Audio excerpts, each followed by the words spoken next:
ನಗುವಿನ ಹಿಂದೆ ನೋವು ಮರೆತು ನನ್ನ ಹೃದಯ ಮೌನವಾಗಿದೆ.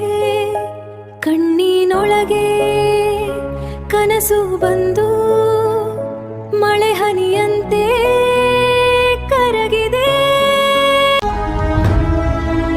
ಮೌನದೊಳಗಿದ್ದ ನನ್ನ ಧ್ವನಿ ಇಂದು ಗರ್ಜನೆ ಆಗಿದೆ.